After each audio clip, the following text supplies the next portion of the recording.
I'd like to welcome everyone to your City of San Juan City Commission Town Hall meeting. At this time, we'll call the meeting to order at 6 p.m. If we could all please rise for an invocation. Councilor, could you lead us in prayer? Yes, Mayor Pro Tem. Everyone would bow their heads. Lord, I thank you for your blessings and for this gathering. I ask that you provide this commission and the members that are present with patience and the ability to work with each other today in peace. In Jesus' name. Amen. Commissioner Ramirez, could you lead us in the Pledge of Allegiance? I pledge allegiance to the flag of the United States of America and to the republic for which it stands, one nation, under God, indivisible, with liberty and justice for all.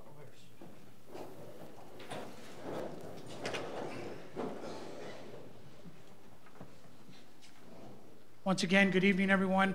There is some seating here at the front for those of you standing at the rear. If you be more comfortable, please feel free to come up.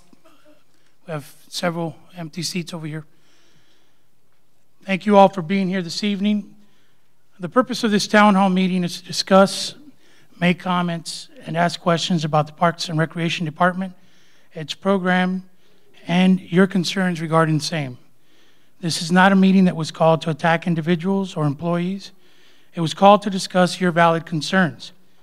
We, the City Commission, may not take action at this meeting. I want to be very clear about that. There is no action item this evening.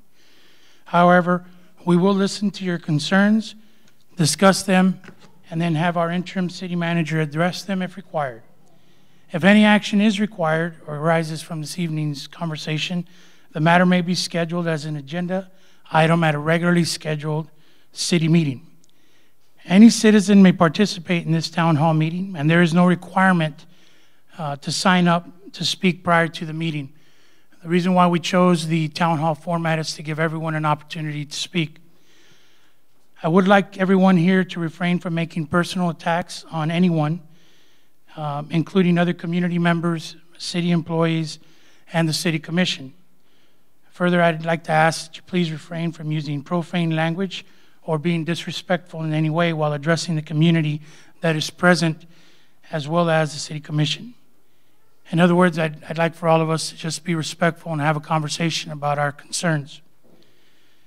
At this time, we'll call up, for those of you that did sign up, and again, if you did not, at the end of the list that I have before me, I will ask anyone else if they would like an opportunity to speak, and then you'll be afforded the opportunity. Each citizen will have 2 minutes. Please remember that by law that we cannot discuss any issues that are outside of the agenda that is posted for today. And again, thank you. If they need more, they can come back up. At this time, I'd like to ask Mr. Victor Gutierrez, please come forward. You just come right up to the mic there, sir. Gutierrez. And just so that we can all kind of sure. Know, if you could just state your name Yes. before, and the same for all those that Yes. follow.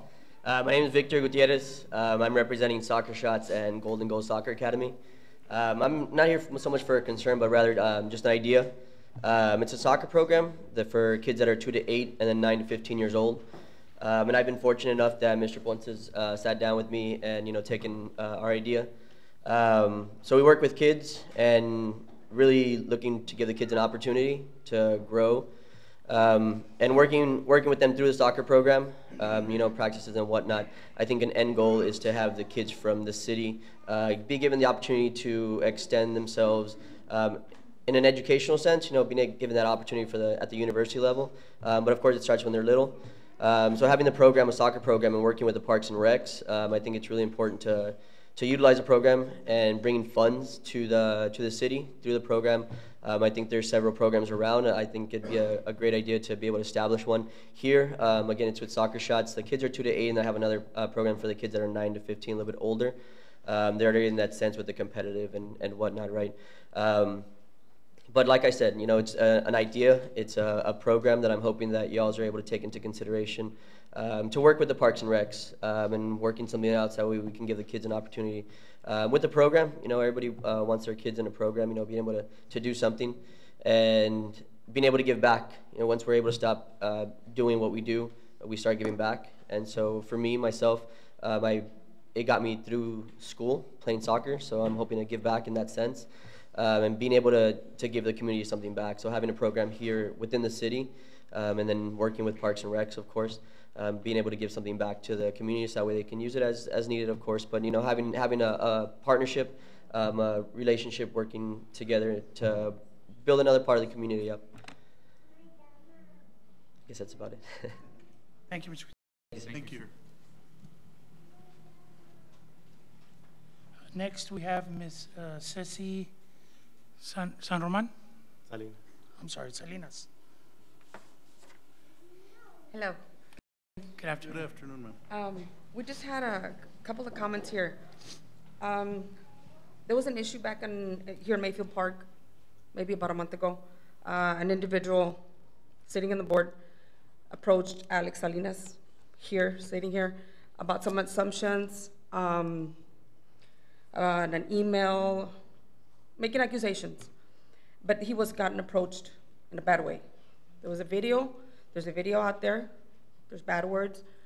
And in front of people, in front of the kids, that wasn't right. I was just, you know, concerned of that. It was very unprofessional, period. Like I said, this was back in Mayfield Park, and there is a video of this individual. And I think this is very unprofessional, though. I mean, I don't know what else. If you wish to see the video, I don't know if... At this, I don't think that we are set up to do that, but if you could make that video available to our interim city manager. He called also an officer to take away the phone of somebody that was recording. You can't do that. I don't think so. I don't know much about the law, but I don't think you can take away a phone just because you're recording. Okay, that was not right either. This was in front of people here at the park, in front of kids and parents. It was very unprofessional. I just thought I'd bring it up. I usually don't come to these meetings here, but I'm here now. Well, and we thank you for coming and for bringing your I concern. am a citizen here of San Juan and think I've got the rights. Yes, ma'am. Absolutely. And that's what we're here for, and we're glad Yes. that you did. What I would recommend is if you could make that video and that complaint available to our interim city manager so that he could review it and then address it, and if it needs to be addressed in any way. Appreciate it. Yes, ma'am. Thank Thank you. you. Mr. J.J. Ayala?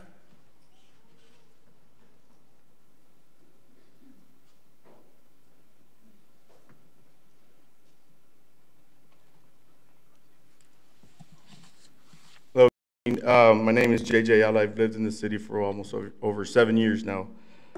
Been active in the Parks and Rec as a Parks and Rec board member, volunteer coach, and I've seen a decline in our programs. Not so much the numbers and things going on, but the morale of parents and things going on.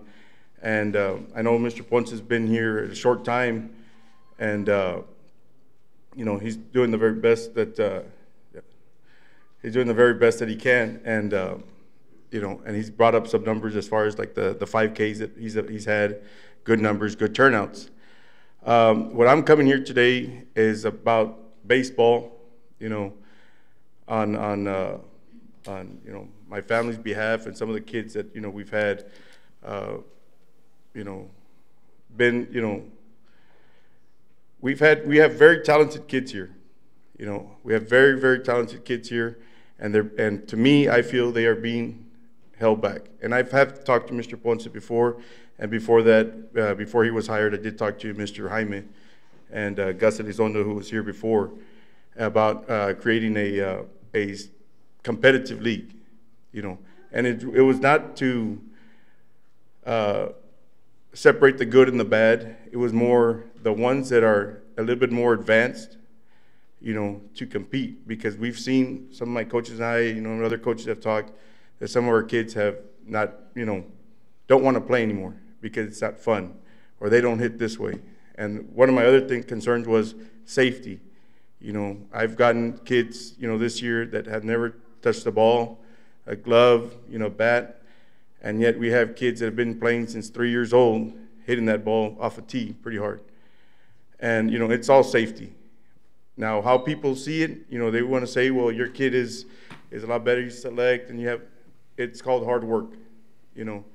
And for these kids to be put in a team to where their talents are not being, you know, showed, you know, it bothers me, because I've invested time with my son.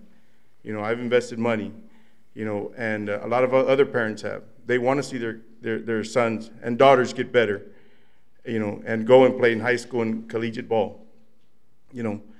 But when we lose them at this age, because it's not fun for them anymore, you know, because, well, they don't hit me the ball over here. I play outfield, nobody hits the ball.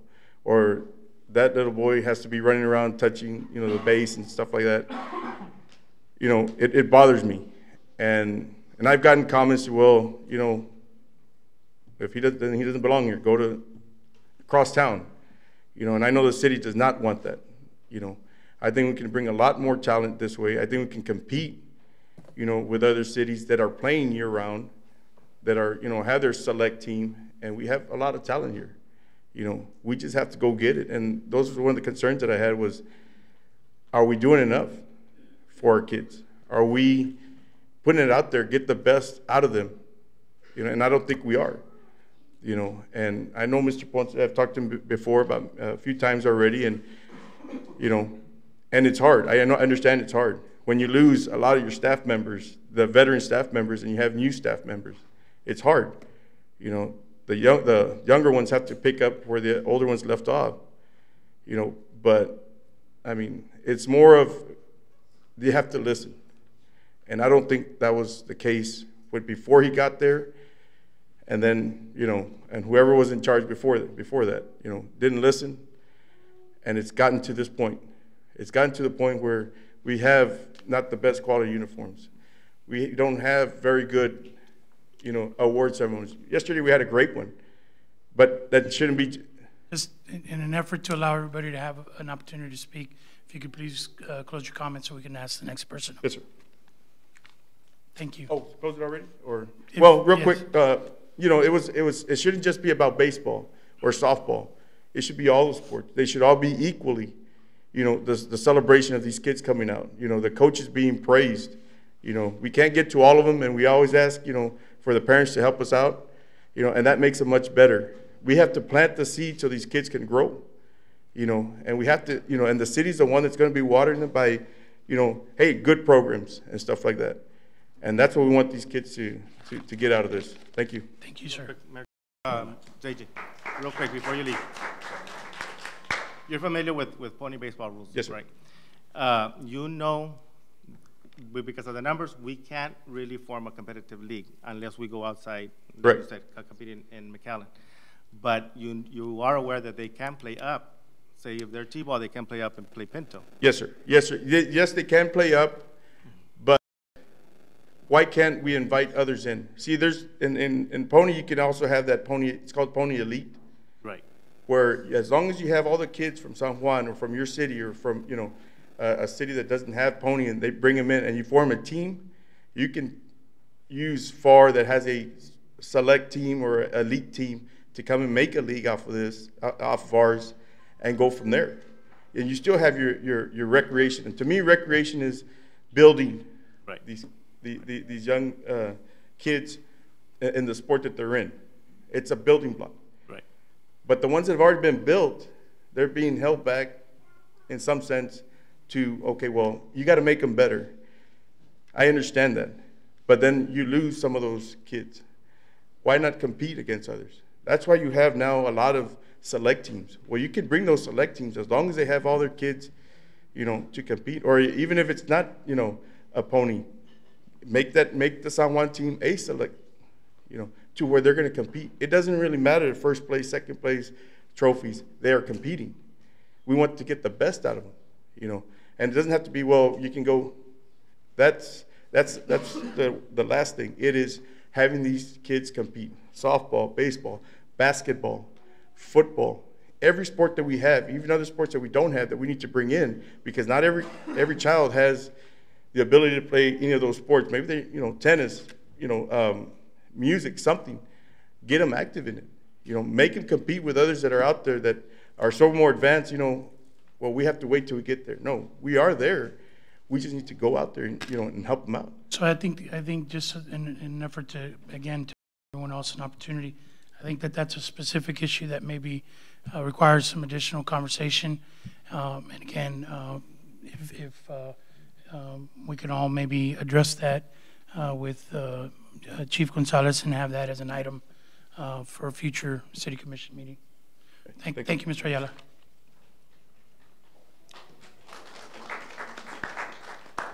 Mr. Robert Gongora.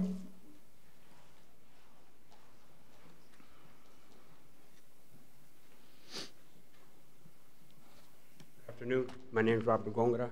I've met with commissioners on one-on-one basis and tell you the concerns that we have here in San Juan.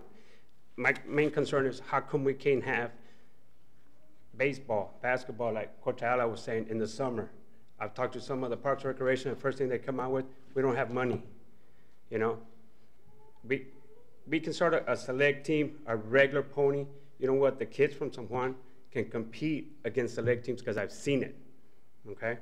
So if it's about the money, like I told some of you guys earlier I spoke to, let's start a league. We go out, we get sponsors. You know what? Bring your own uniform. Let's just have something for the kids. Now, talking about our own kids here in San Juan is, how come we can't have something for our own kids? Like Coach Ayala said, we're losing our kids to McAllen, to Mission, to Edinburgh, to go play basketball in the summer, to go play softball. How come we can't start something in the summer for our own kids here? Why do we have to go give money to somebody else when we can invest it here? I mean, we need to do something for our own kids. Okay, to me, it's getting out of hand that we have to go to McAllen every day to go play, or Edinburgh. And we have a lot of coaches here that know this, that we have to go play elsewhere instead of playing in our own city, okay? That's one of my main concerns. Another one is, maybe I shouldn't say this, but it's about the All-Stars. It is embarrassing to us here in San Juan when we don't have a representative to go pick up our brackets to see when the kids are going to play. That is very embarrassing to the city of San Juan, when we have to find out through Facebook where the kids are going to play. I just personally think that if we have somebody in the Parks and Recreation, they should have been there to represent the city of San Juan. That's all I have to say. Thank you.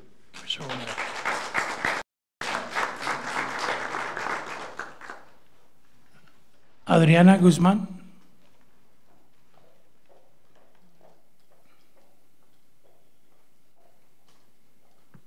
Hi. My situation was just an incident we experienced yesterday with my daughter. She won 3rd place with her team, and she was 4th through the last in her line, and unfortunately she didn't get a trophy, and she was just given a medal and asked to walk out and told, just to go on her way. I was very upset because it wasn't fair that she went to every game, to all the practices. She played like the rest of her team, and just because they made the error to give the trophies to another team and they ran out when it came to her turn, that she had to kind of like suck it up. She really didn't know the difference. She was still happy, but I don't think it's fair. And I just want to point it out to make sure it doesn't happen again, because, they work really hard, and you have to show them that it does make a difference. The harder they work for something and the more dedicated they are, they're going to get something in return. But it's just, to them, it's a trophy. She was happy. She said, I'll get a medal, I'll get a trophy, I'm still happy. But I wasn't satisfied that they didn't take initiative to make it up. I had to go up there and not let her get off the stage later and ask them to give her something. So their solution was to give her a trophy from another division, And that's what we went home with, and they said, we'll give you the right division later. They don't even know her name, my name, how to get in contact with me. How am I supposed to get that trophy? When is she gonna get the right trophy to the right division? They didn't really properly organize it. I just wanna make sure that next year, if she does come back, because I don't even know, I mean, seeing the situation, how it was, and all the comments I read yesterday, we don't even know if it's worth bringing her back or not. If she comes back, our next year's ceremony is gonna be better organized. Are those kind of mistakes gonna be occurring every year? Is she gonna be, if she sits in the back of the line, is she gonna get a trophy? Will she get a medal? What's gonna happen? Those things need to be taken care of. And to you guys, it might be a small little detail, but if I take her to every game, I rush home to pick her up, change her, and get her to the games every single game on time. Pick them up from daycare. I miss classes sometimes. I go to school and I work full time. And I miss classes sometimes to make sure she doesn't miss that game because she gets very disappointed. She looks forward to that 1 month she gets to play. And then she gets a third place and the rest of her team gets a trophy and she gets a medal. Ms. Guzman, just because we're trying to give everybody I know, time, I'm just trying to make my point. Yes, that ma'am. you guys need to make sure it's better organized. Yes, ma'am. And you know what team is getting what. Yes, ma'am. And I think she's owed an apology, and she is owed the right trophy. I agree. Thank you, ma'am.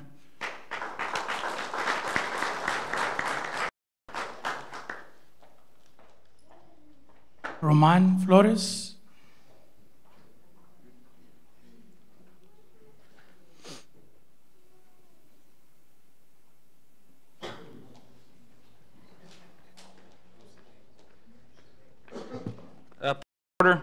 Roman Flores, RC Flores, for the minutes. I only have 2 minutes. Can I have 27 minutes? I'm kidding. Hey, most of you guys know me. I've been coaching for a while. And like you said earlier, this is a civil meeting, and it's been pretty civil so far. I was not expecting that, and I'm happy it's working that way. I'm a member of the AFL-CIO, which is the biggest labor union in the United States, in conjunction with the Teamsters. I'm all about labor, I'm all about unions, so I'm not here to steamroll anybody, I'm not here to mudsling or to be, it's not a witch hunt, I'm not trying to nail anybody to the cross. I just want to make some statements and point out some facts. I'm not here to place any blame on any one individual in particular, but there are several issues that have been looming over this administration for a while. It just seems that I keep getting the same excuse. We're a new administration. Whatever happened in the past, happened in the past. Okay, that's understandable. But we've been using that excuse for a while. Pretty much, I'm just here to ask, and like I said, I'm not a subject matter expert in public administration. I'm not a subject matter expert in how to facilitate the youth or the youth program, but I am a subject matter expert in knowing that it's not getting done. And the kids are not being facilitated the way they should. The program itself is just, it's dwindling down. Now, a lot of people have entertained the motion or the fact that it used to be run by volunteers, it used to be run by the youth. As a realistic person, I know that there's no way we're gonna go back to that. And yes, the numbers are different now than they were back then. Our numbers have increased so much. Our numbers have gone up from the way it was back then, but the quality product that is being produced, the outcome product, has gone down. Okay. The core values of the Parks and Recs program, I believe, are being thrown out the window. I believe that there's a financial attachment being attached to all these kids. There's a dollar mark being put on all these kids. Deadlines are being put out, deadline for registration. They come and they go, and we're still registering kids. I understand we're not in the business of turning away kids. I understand that. But then again, what's happening is we're trying to facilitate 100 teams and all these kids, but we're only realistically only able to facilitate like 50 of those teams. Okay? And I hope I'm not bird walking here, and I hope I'm trying to make some sense of what's going on. But if the administration that's in charge of the Parks and Rec needs more staff, if they need more help, I think this is a good justification of them to maybe throw throw it to you guys, pitch it to you guys at the next budget workshop for the next fiscal year. If they need more help, then hey, I think this is proof that, you know, they're lacking with manpower in the office. There's a lot of resources. There's a lot of attention to detail that's not being done. The city is putting out advertisements for summer programs and this and that, and it's great. It's great that these programs are being put out, but if you actually look at those flyers, I mean, you have grammar mistakes, you have, I mean, just all over. I mean, have some pride, guys. Just have some pride in what we're putting out. It's kind of shameful. It's kind of embarrassing. Okay. We had an incident in my particular team. I had an incident with my particular team. We got sent to Harlingen for a tournament. 13 kids got sent to Harlingen for a tournament. We showed up there. The game wasn't until the next day. Okay, it was a communication error. You know what? Hey, I understand. Somebody made a mistake. You're not going to believe this, but I've made mistakes also. Okay, I understand. Cool, it happened. It happened again. All right, I can understand 1 or 2 times, hey, we're all human, we all make mistakes. When it's repeatedly happening to my team, to other teams, when there's a flaw in the communication, then obviously it's an issue, okay? I don't want to just come up here and throw dirt. I don't want to just come up here and say, hey, well, this guy's just a disgruntled citizen.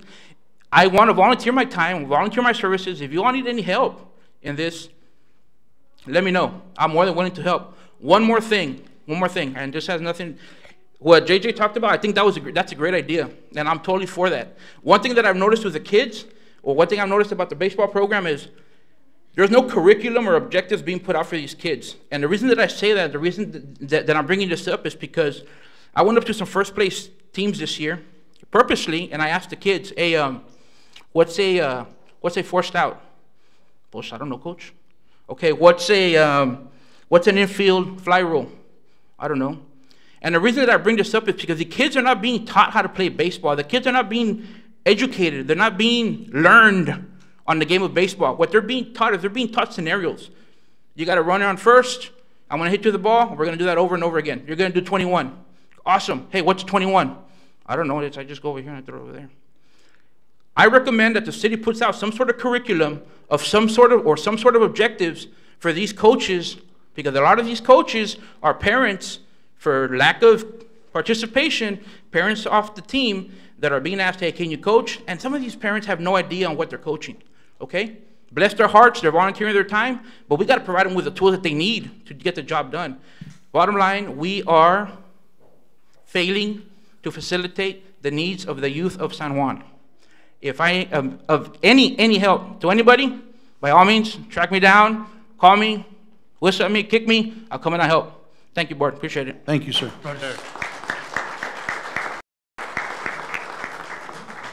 Sir Ramiro Trevino.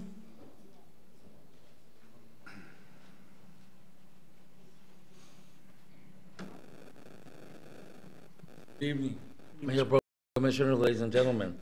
I applaud all the people in here who are parents for the time that they dedicate and devote to the Parks and Recs and the youth of San Juan. I can assure you that everything, all the concerns that I've heard are valid, but I think I'm one of the older persons here who, when Riojas and I were growing up, we couldn't cross Old Business 83 to come to the park. All of the concerns that I am hearing are valid and need to be addressed, but they need to be addressed in a timely fashion. All I have to say is that Mr. Alonso has been here for, I think, 6, close to 7 months.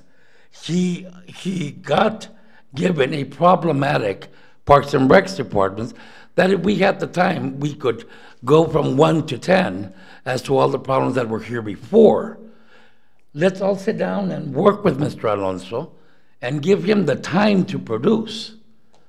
And then he will make us proud.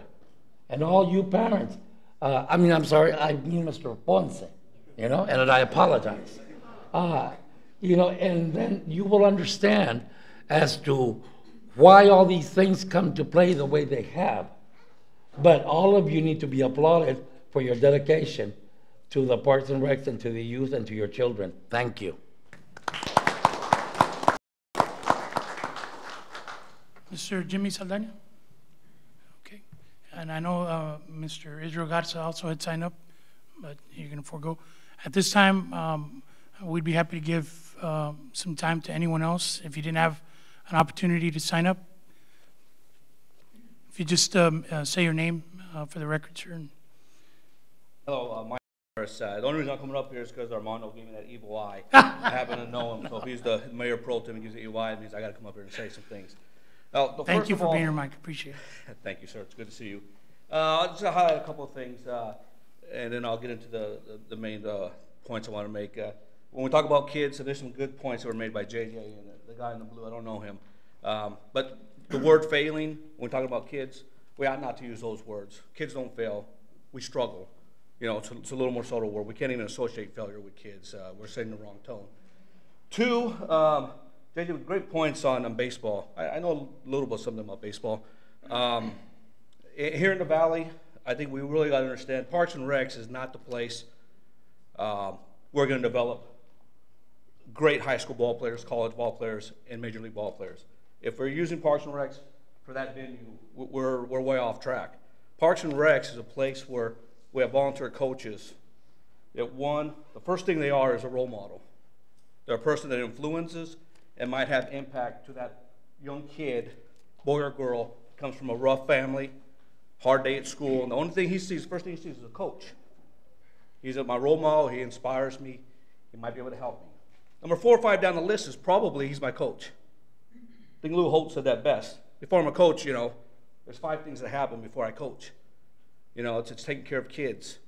You know, so, you know, we ought to, you know, less than 1% of these kids in the Rio Grande Valley, less than 1% will go on to play Division I sports. I'm not even going to talk about Division II, Division III. So we're talking about talent and putting these select programs. Select means you pay. Anywhere else in the country, select means you pay to play. It's not, you know, do we have talent, skill? I don't think so. You know, we are probably lacking talent. Basketball, we don't have 6'10" Mexicans, Hispanics, we don't. But what we do have is skilled players. We can teach them skill. And I think the guy in the blue said something about coaching. The word we're looking for is why we're not coaching right.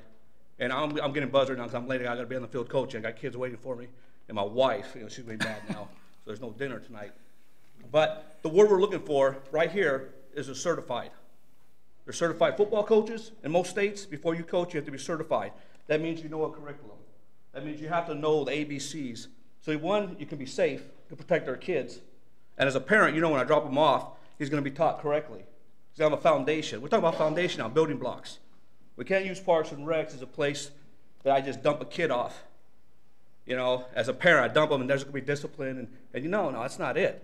We're a volunteer people. Volunteer coaches are such a noble act. You know, so he's volunteer.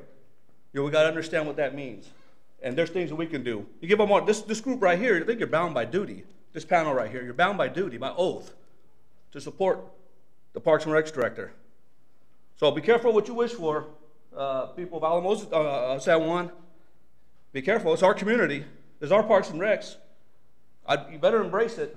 If you want to make it better, you want to change, you better embrace and you know, when we have friction, which we have right now in the town, obviously, there's got to be an avenue where these people here can voice your concerns. It doesn't have to be in a town hall meeting. Put it in a suggestion box. Those trophies you're talking about, that's an easy fix. That could be fixed today. That's an easy fix. We don't talk about that ever again. I know Armando can fix it if he knew about it in a timely, you know. These other things, easy fixes. 3 fixes today that can be done today, not tomorrow, today. The rest of the stuff, it's you, this panel here. I don't know about the city attorney. He's probably just looking for ways to, just messing with you, sir. Just messing with you. I'm just messing with you. But you guys here, you know, I've done town hall meetings before. This is a much greater level than this. Well, this panel here, you're bound by duty to support the Parks and Recs. You know, and you support him, I guarantee you the program will succeed. Go to Alamo, go to FAR, go to those other places. It's not greener. The grass isn't greener on that side. I promise you that. I don't FAR didn't even finish their baseball league, by the way. If we got issues in baseball, yeah, we do. FAR didn't finish their baseball league, by the way. So those kids didn't cross the tape. They didn't finish. We did. We played 3 different parks. We got a bad program. Yeah, we got bad Parks and Recs. Our baseball is, no. Played 3 different fields with a short staff. FAR played 1 field and didn't finish. Embrace Parks and Recs. You know, it's all we got. Thank you, sir. Thank you, Mike. ma'am. Hi, Marisela Rosales. I'd like to actually make a If you statement to could the step up a gentleman, little bit closer to the mic. to the gentleman that said FAR didn't finish. I transferred my daughter from San Juan to FAR. Purposely, what we did between my twin sister and I, we had a Pinto and Mustang, and over here we kept a Mustang and T-ball, just to see what happens. We all had the same rainy season. We all had canceled games. My daughter and my niece got to finish their season in FAR. San Juan did not.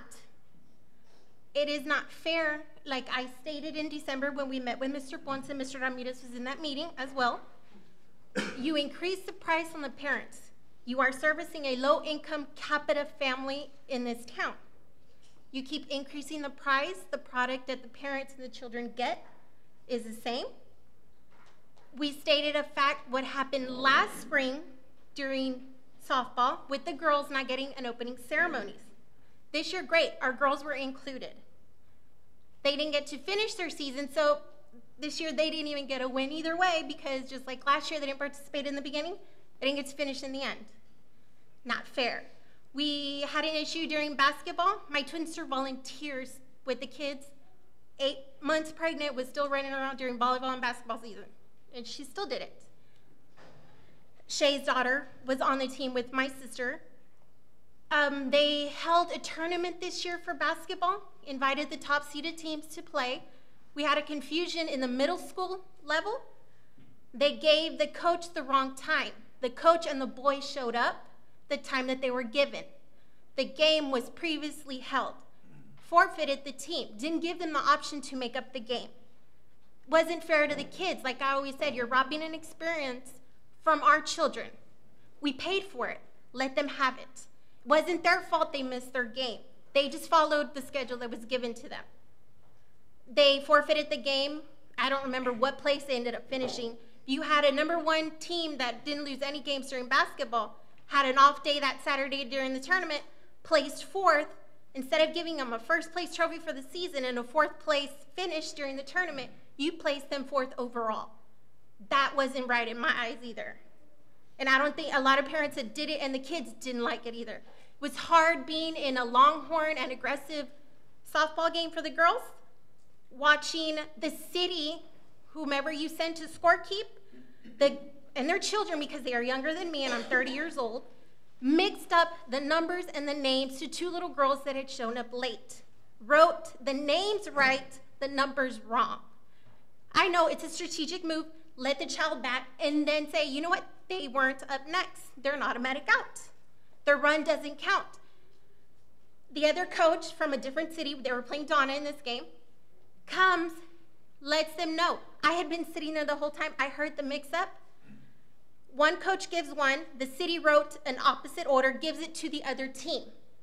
Penalizes the little young lady. The little girls left that game crying because some of them didn't even get to bat in that game. Another game where we had aggressive and Lady Bears play, they were taping numbers, and we had a Parks and Recs gentleman that was in our meeting in December, I don't remember his name, in that game, called the game short, but was allowing the aggressive team to tape numbers on girls' shirts. How do I know that you didn't bring the young lady from a different team to play our girls? The city had already issued jerseys, shirts. We're 6 weeks into the season. I'm looking at it as if you're bringing other children into a game that they don't belong in. And the Parks and Recs official let it go.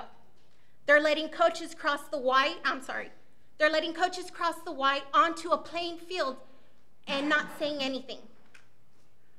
Some coaches are being played by some rules while some of them are not. So, I mean, everybody needs to follow one book, one rule, and even playing field for everybody. Thank you. Yes, ma'am. Thank you.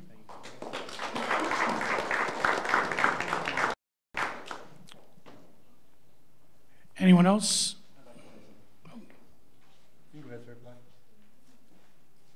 My name is Danny Lamar. And I think this meeting here, there's nothing negative about it. I'm not from here, but what I see is a tremendous amount of passion by all these people. And I think it's outstanding. To me, they're not complaining. Okay, to me, it's if these people have this much energy, in the baseball and stuff like that with that much passion. Let's just all work together and make it happen, because I've never been anywhere from the opening ceremony to the closing ceremony to see so much passion in one town as baseball as I've seen in San Juan. And I played professional baseball for 8 years. And I just think everybody's come together with all this positive energy, and we can all make it happen. And one other thing, I got, my friend asked me to coach the All-Star team. And I said, okay, for the 13-year-olds. And it's the best group of kids and parents I think I've ever been associated with. And some of the parents are here. They're a great group of kids. I mean, not just baseball players, I mean family and kids. One of the kids been playing for the All-Star team a couple of years, and a newcomer came on. And he put his arm around him and said, you know what? You're going to make a difference to this team, and we are glad to have you. And to me, it might not mean a lot to a lot of people, but words like that coming from our youth are outstanding. And I know there's a lot of negative vibes, but I think we can turn some of the negative into a positive and make everything happen for San Juan. Thank you. Thank you, Danny.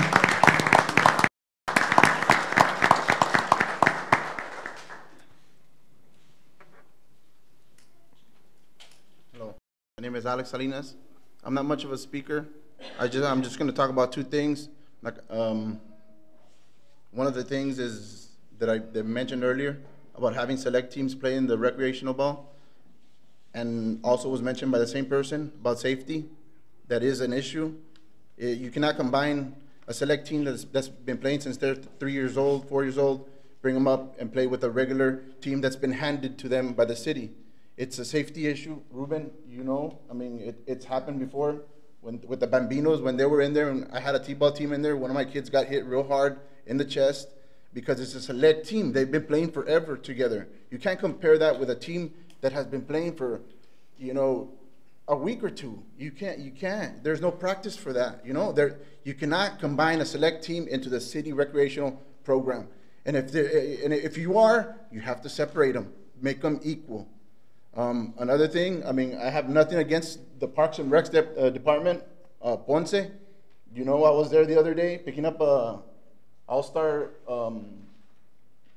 the draft, or what was it called? The list. Roster. Two kids nominated for the All-Stars out of 6 teams in Pinto. 2 kids. Whose fault is that? That's not Ruben's fault. That's not Ponce's fault. That's the coach's fault. Why didn't they nominate anybody else? Why? They make it a harder job on me to pick the team and then to have it ready by Monday, which is this coming Monday. And like they were talking about earlier, the uniforms. How are we going to go represent?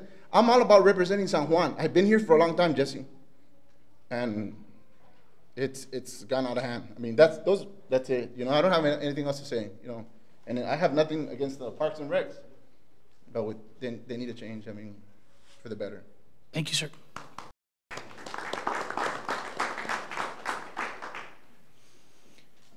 Yes, sir. Or ma'am, either one. I am my name is Alvarado.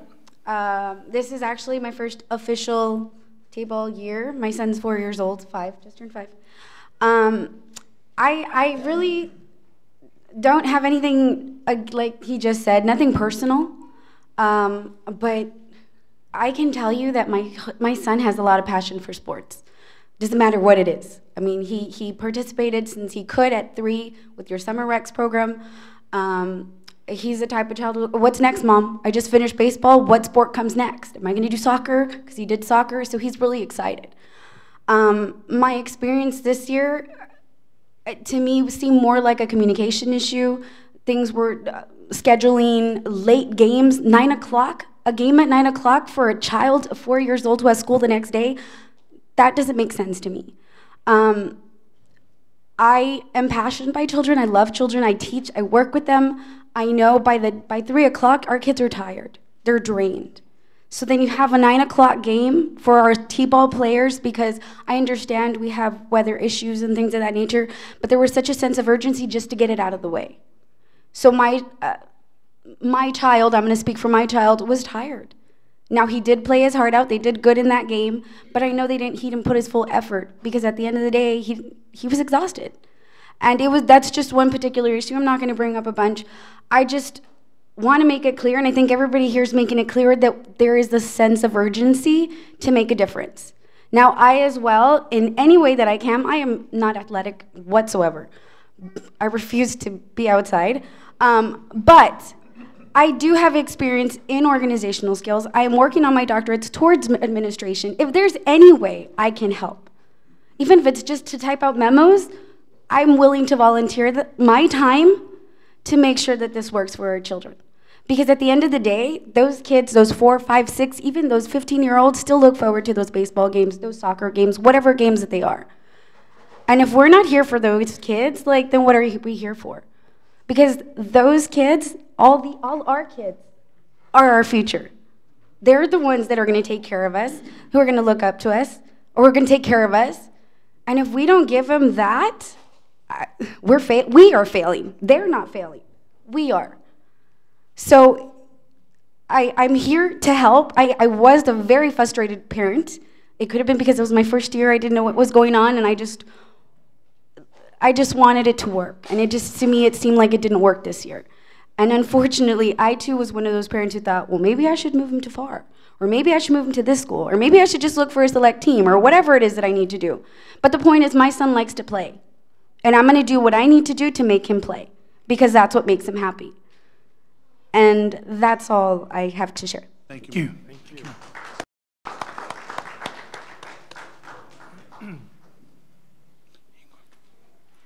My name is Carlos Vela. I'm been a resident of San Juan since '68. In late '60s, '69, I believe, Robert Ramada and myself took a team from San Juan. You can call it a select team, because they were the only kids around. And there was no boys club. There was nothing. City didn't help. Nobody helped. But we were able to take him to Mexico City to play in a tournament.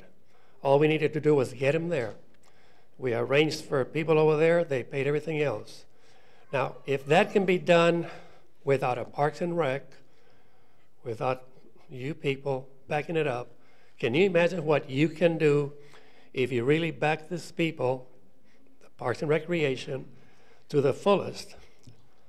They need help in setting up a track meet. I know a little bit about track. I can help. They need help in setting up fundraisers of other kinds and so on. I can do it. I didn't stay in PSJA area because McAllen called me and said, would you consider coming over here for the summer? I know you're not working over there because they don't even have a Park and Rec. And I'd given up coaching the little ones. So the 5K program in McAllen, that was mine.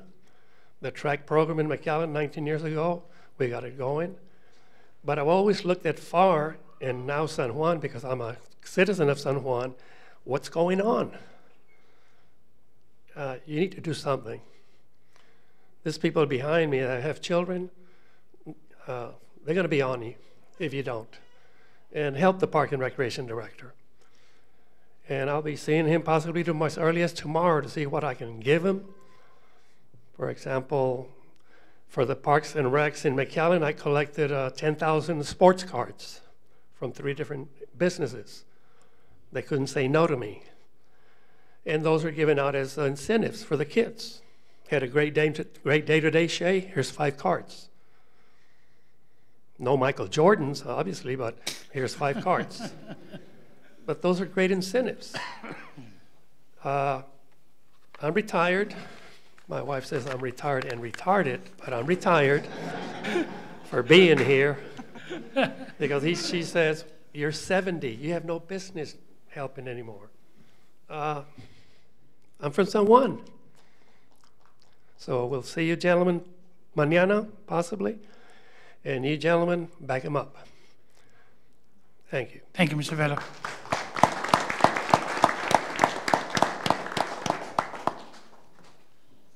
Gentlemen, how are you doing? Good, sir. Good. I just want to say one thing. I don't want nobody saying that our kids are not good enough. I don't want to hear that no more. No más. Our kids are good enough. I got grandkids that are good enough. And I'm sure everybody else does. So let's get together, work together, build a better San Juan for the people of San Juan. Come together, people. If there's anything I can do to help, I'm here. So let's go forward. Thank you. Thank you.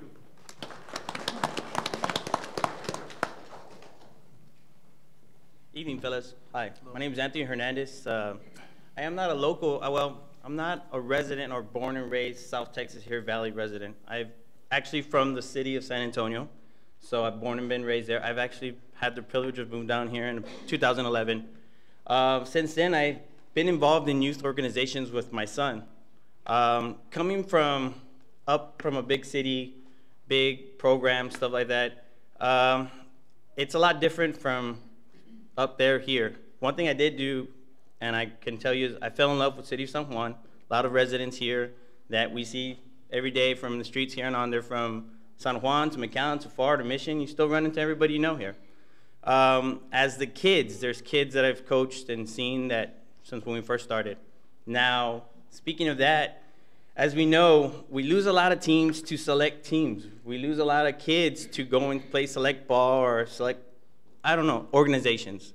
It's very tough when the kids themselves are stacked up against other kids who are way in a different level when you got a kid who's never even performed. Those are matters. Now, that's the least of the concern. The concern that we deal with now, as me as a parent, us as coaches, things like that, is the way things are managed. You know, I myself am my own entrepreneur. I'm my own bread and butter. I do my own thing. Now, the problem is there's no, what can we say, responsibility behind actions that are taken. I know that if I go to my own work or I run and do something that's an error, I can either lose a client, lose that person, lose their trust, lose their faith, lose everything, and everything just goes down the tube. Well, ever since things have been the way managed, well, I've kind of lost faith in the City of San Juan organization, the way it's run. Reason why is there's no responsibility. No one takes action. I can tell you right now, we've had parents who have gone to games where they've been canceled. No one's relayed the message. No one's sent emails. There's no point of action, and that's where I don't understand. It's I know City of San Juan, everything like this, it's a form of business, and if there's no type of, I guess what we call our syllabus before the year starts, and the way things are planned out, I understand things do never go planned the way it goes, but if there's no communication, no type of stability, none of that, no type of responsibility, no action taking place, well then of course things are going to be screwed up the way things are going to be screwed up. And that's where we lose faith in the parents, that's where we lose faith in the kids, because then it trickles down. It starts from the top and it works the way down, from having the kids who never played before to kids who've been playing their whole lives. But it all starts from someone taking their job seriously, where parents are driving to other cities and do that, and then they get to show up and, you know, things are never communicated. It's a money thing. It's a real bad, and it's a sad thing to swallow. It's hard to swallow that, and to know that you've lost, like, you're trying to convince parents, hey, I'm sorry, hey, please come back. Hey, I want you to come back next year. Please be a part of this program. Hey, we love it. These are kids that are going to grow up together. But it's hard to do that when you have no faith, no trust in the own people you work with that you see every day in your community. So that's what it's tough to swallow. So we're just here to say is we hope things get organized better to be in a certain standpoint that everybody is all ahead of the game. Thank you, guys. Thank you, Mr. Hernandez. Thank you. Sir, my name is Jose Arias. I got two issues. One of them, I was the guy that got approached by a police officer. I don't know if it's a security guard, police officer. I was recording the video what the lady was saying. And he wanted to actually take away my phone from me. He tried to grab it, I moved it. My kid came up to me saying if I was going to get arrested for what, for what reason. Because I recorded a person coming over, arguing with Alex. He's sitting right here in front of me. So I don't know, is that wrong, me recording, or we're gonna have every time we go play, my kids say, Dad, you're gonna get arrested? Because you're gonna record me, or you're gonna get arrested? So talking about safety, that's my issue right there. I've been volunteering since I was 18. Soccer coach, baseball coach. I don't even know much about baseball, but since San Juan don't have any coaches, I volunteer my time. I work in Corpus, drive from Corpus 2 hours to here every day so I can see my son play. And that day I almost got arrested, I don't know for what reason, for recording. I got attacked by an officer. He wanted to take my phone away, my property. So I don't know how you guys are handling security, or he was a police officer at the time. All the staff from the scorekeeper, from the snack bar, everybody was pointing at me and my family. I don't know for what reason, maybe because of that video.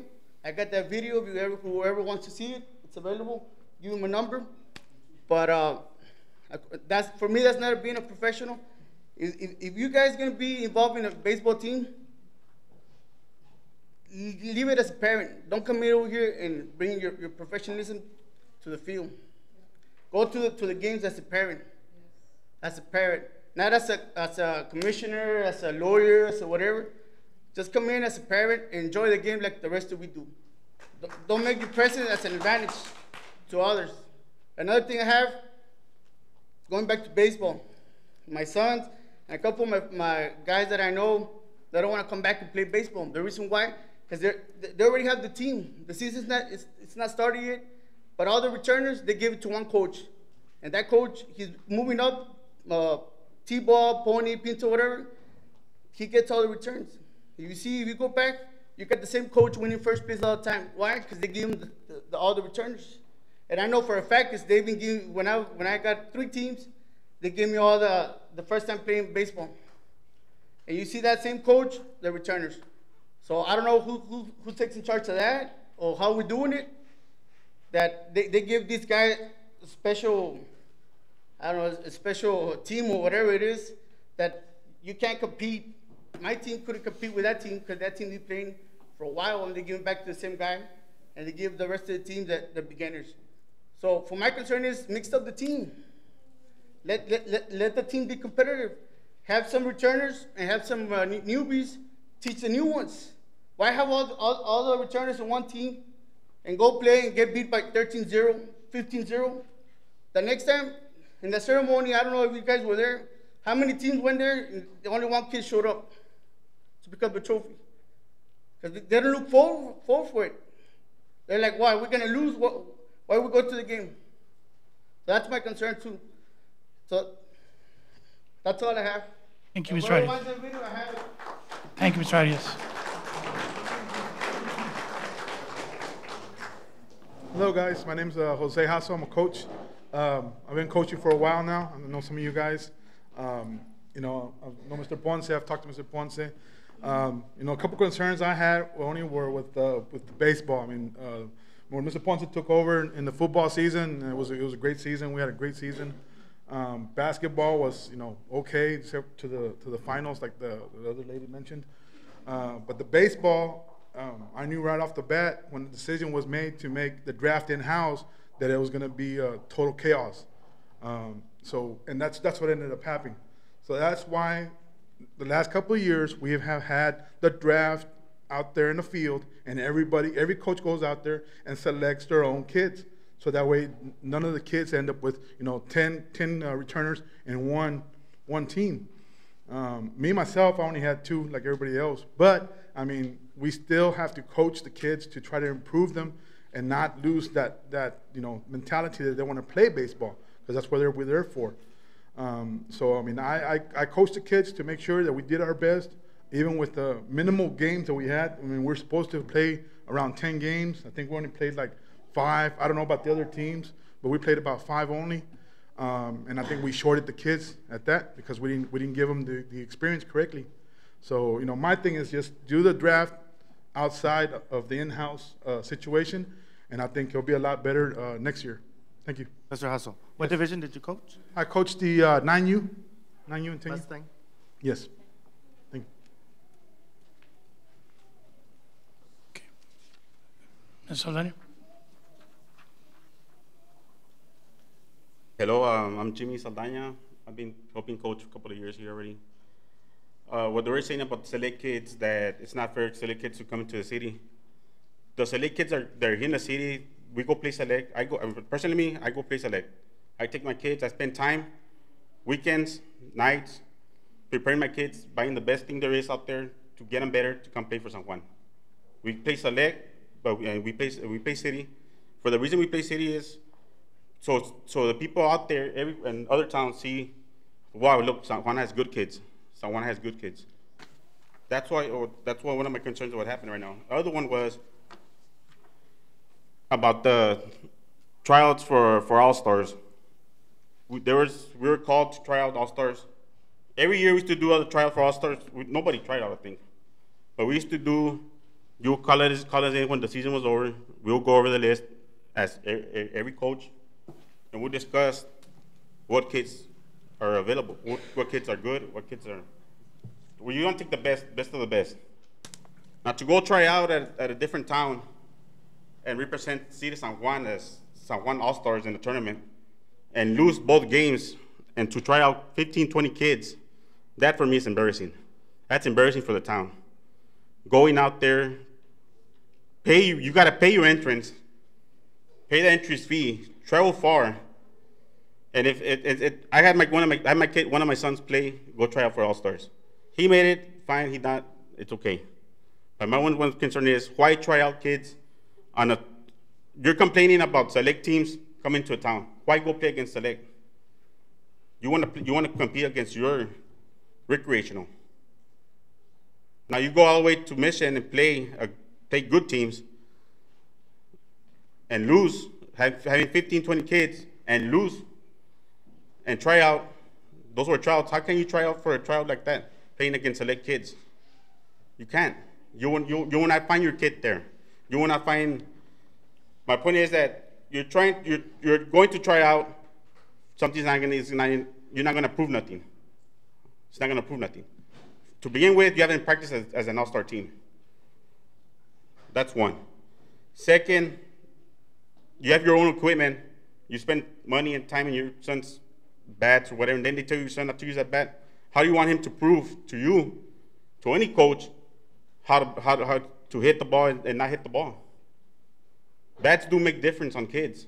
You use your bat, and that's the bat you're going to be using. Now, you can't prove nothing by playing like that. So what's the point of, for me, that tryout for San Juan All-Stars was horrible. It was embarrassing to the town, and embarrassing to parents. What if one of those kids got hurt? What is that kid going to tell the parent? The kid gets hurt, hit him in the face, what's going to happen? They're going to come back to you guys. Instead of just having the tryouts here in San Juan. I don't know, we always done it every year. When season finishes, we go as coaches, we discuss together the problem, and we take the best of the best. So that's my point. Thanks. Jimmy, what division was this? Pinto. Pinto? AU. And that goes back to the coaches not nominating anybody. Yes, exactly. You're right. That comes back to the coaches that nominate me. But you have, as coaches, we have time to pick the kids, to see the kids in games. See him, you know what, he's good, you know what, he's good. Let's bring it together, and I'll try out here. I try out with him, man. It's embarrassing. We got a work bad by select, and you didn't approve of select right now here. You didn't approve of select kids. And you're paying select kids right now in All-Stars. You see? That's my point. Thank you. Thank you. Gentlemen, I think, gentlemen, if you could please, Ms. Saldana, gentlemen, please, if you please, we're here to hear comments about the program. Thank you. Just a moment. Commissioner Garza has a question for legal. Is taking a team like that to a tournament that's not sanctioned whatsoever. They're not under the city. God forbid that something does happen and a kid gets really hurt. Who's liable for that? If a coach takes the team. They all sign waivers of liability whenever they sign up for the program? Yeah, but what I'm saying is going to a private tournament. Yeah. Well, then you would look at that property. that property, whoever owns that property, whether it be a city or a private entity. That's what you would look at. You'd start off there. All right, yeah. That was my concern. Unless it was authorized through our program.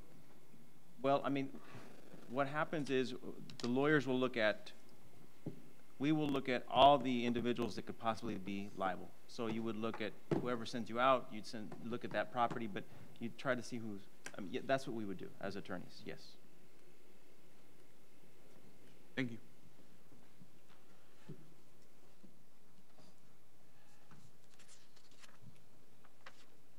Good. My name is Emilio Gutierrez. Sure. You gotta ask your kid if he wants to play ball or not, you know, or is it the parents that wants them to play? You know, that's the thing that you have to ask, because I got some grandkids that one of them, for instance, when I saw one of my grandkids playing football, or here at PSJ, the first game I saw him and I asked my son, I says, do you want him to play or you want him to play? I mean, does he want to play? He said, why, Dad? No, he wants to play. No. He doesn't have that heart to play football. He's going to get hurt. So get him out. He got him out. He became the drum major, and right now he's up in Houston, one of the schools. He's teaching music over there. I got some other grandsons that played football in Edinburgh, the Torres, Angel, Aron. They were good players over there in their years. And I have another grandson, Donald Moore, DJ, East, Weslaco. And he became heavyweight lifting and played football. He's a coach over there in football, okay? Now, the parents starts, if you see a kid, if you push him, don't let him, you can see right away, the coaches, when they play ball, and if they don't have the heart for it, get him out. Maybe he is interested in something else. So the parents have to watch out what that little kid is interested in. I just mentioned some of those things. But I see a lot, when I used to Tanguma, or coach, he went to playoffs because I helped him. But when he went to the playoffs, he got some compadres. I couldn't coach no more because he got some compadres in there. So they lost. And even the kids asked me, Coach, come in. I said, I can't help you. You got your coaches. They won't let me in there. Just play good, just the best you can. But listen to your kids. Look at them. And the parents, you push, if you want him to play ball, show him how to play ball. Show him how to put time at home. Not give it to the coaches and let him teach. He's got a little, they got a little time on him. I have an issue. I'm getting attacked over that video. Hold on, Joel. Chief, can we send somebody out there to take a look at that? Sorry, Mr. Gutierrez, 1 second.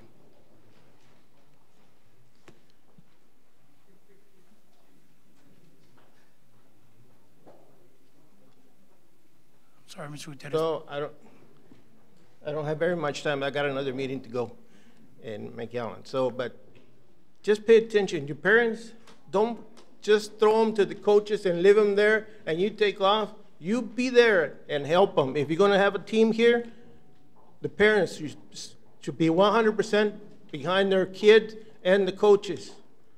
Okay? That's all I got to say. Thank you, Mr. Gutierrez. Thank you, sir. Thank you. This time I'd like to give an opportunity if any of the city... Oh, sure. Absolutely. Can we lower that for her or pick her up, either way?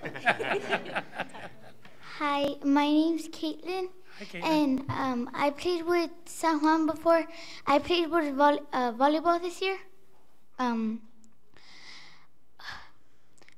there was 14 teams, and out of those 14 teams, my team got fourth place. And the year before, there was 12 teams, and you placed first to fifth, you gave them trophies. This year, there was more teams, and you gave them less trophies.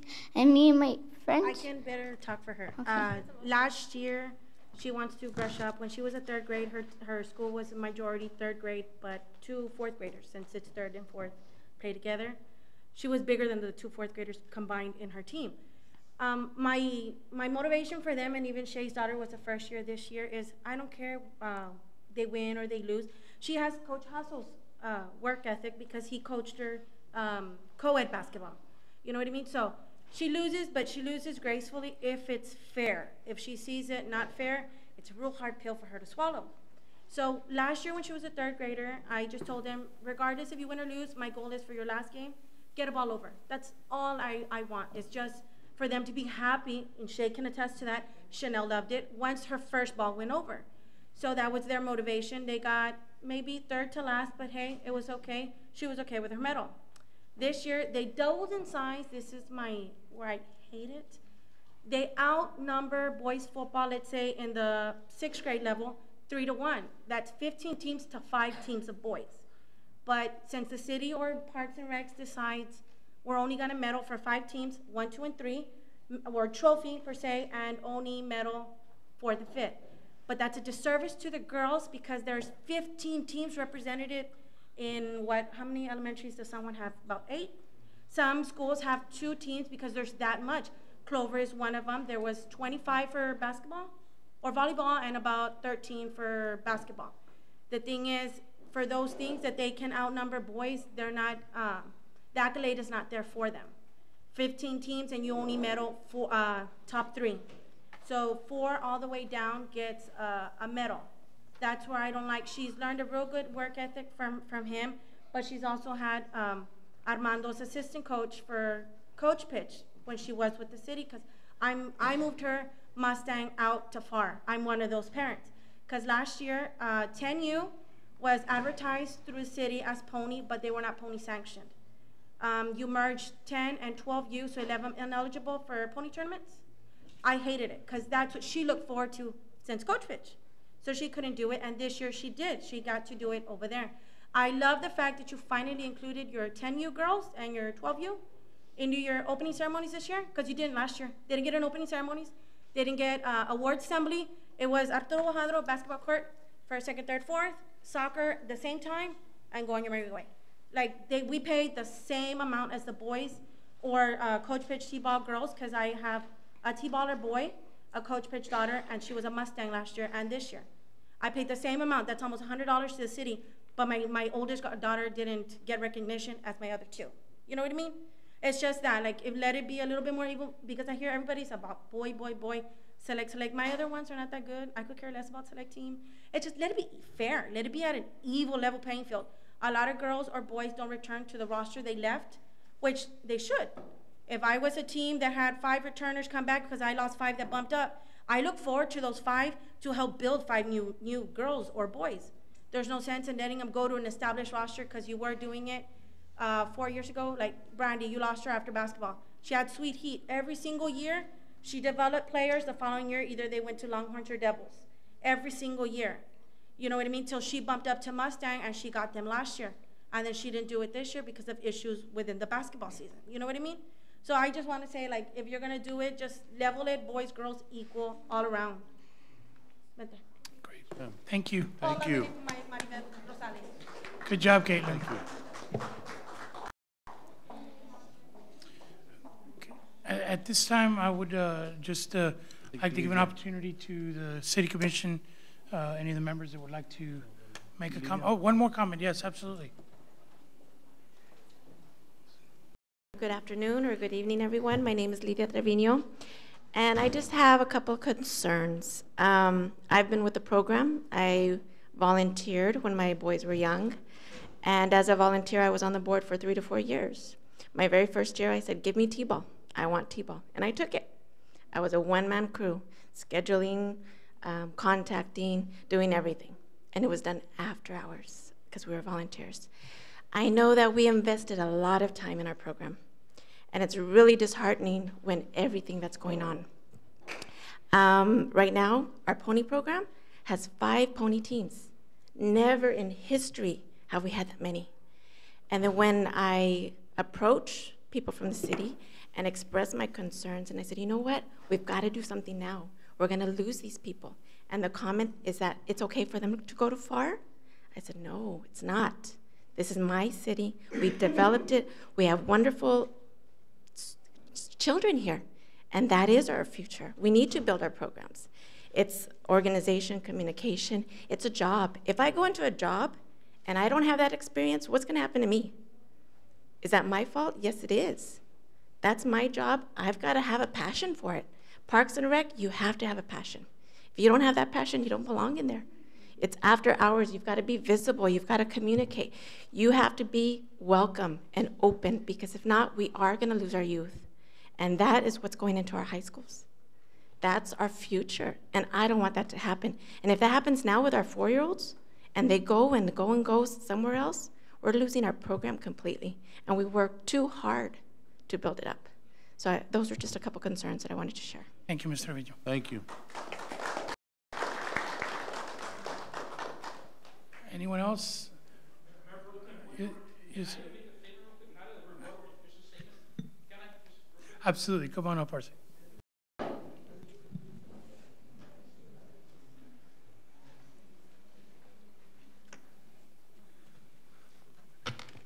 The main reason why I'm here today is because when I was a young child in the city of Alamo, like 7 or 8 years old, my mom worked for the local police department, single mother, okay? She was working, she worked a full-time job, trying to make ends meet. When it came time to play baseball, it was either buy my glove or pay for my registration, right? Mom, why are you gonna buy me a glove if I can't play ball? So I made a deal with her, and I told her, look, Mom, you buy me my glove, and I'll take care of my registration. So what I did, and this was back in 1987, is I would go around the city of Alamo with a little radio wagon picking up the Coke bottles, glass Coke bottles, the Sprite ones with the little dimples and the Coke bottles, and I would sell those to a local store, Garza's Drive-In. He would buy those bottles for 11 cents a bottle. And that's how I would pay for my registration every single year to play baseball. Now, I'm not here for pity. I've done good for myself. I've educated myself. I won't consider myself rich or wealthy by any means, but I've always made a promise to myself that I was never going to turn my back and I was never going to forget where I came from.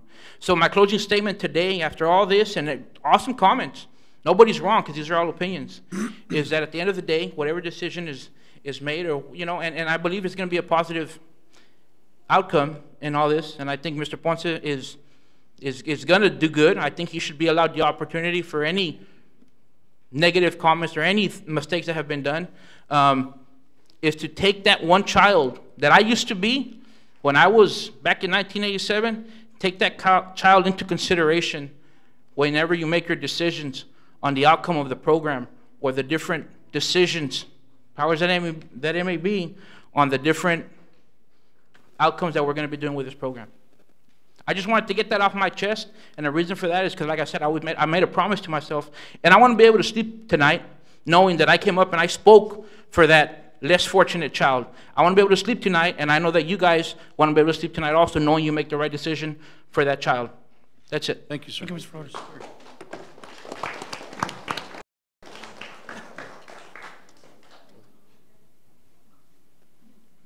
Yeah, Mayor Pro Tem and commissioners. Yes, ma'am. Sure. Okay, I was looking forward to hear from you all. my name is Jessica Vega. My daughter plays for Coach Pitch, softball. There was a big issue this year. I've talked to Mr. Ponce before in the past. A coach had more than 2 teams, so he had 3 teams with Coach Pitch, softball. So my problem here is that how are you going to let a coach more than 2 teams? I'm sorry. The coach never had time to practice with the girls. They wouldn't warm up before the game because he had a game before. So he didn't pass the equipment to any of the parents or any of the other coaches to warm up with the girls. The girls were too busy playing 5 minutes before we had the game. So I spoke to Park and Rec, and they said because this coach had said that he was going to pull out other coaches from his team, because it's a traveling team, even though they say it's not, to help him out, and it didn't happen that way. So he was the only one, 2 coaches were the only ones that were, coaching the Lady Longhorns. He got upset one day, and he went up to me and told me and a couple of other parents that nobody wanted the Lady Longhorns, so he stepped up and took them. As a coach, you shouldn't go up to any parents and say that. You are talking about my child. So I took it to Park and Recs. They took care of it. The team was then transferred to me. But what I'm trying to say is, why did Park and Recs let this coach take more than 2 teams?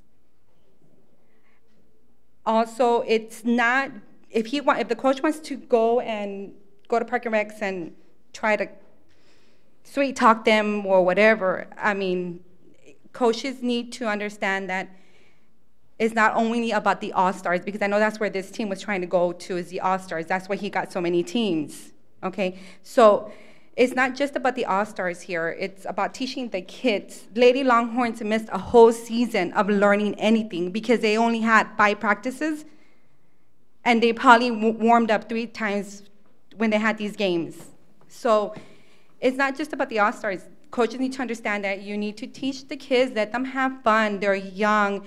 They're not in there to win first place. Not all players are in there to win first place, get the biggest trophy. They just want to have fun. That's all these little girls wanted to do. So Park and Rec needs to put their foot down to some of these coaches and say no to them when they're, overboard. Like when they want to, I was told to by one of the coaches, we're going to put all the 8-year-olds in this team and all the 7-year-olds on this team, and we're going to take care of this team next year. No, my daughter is to learn this year, not next year when she's going to be 8 years old. She was to learn this year, not next year.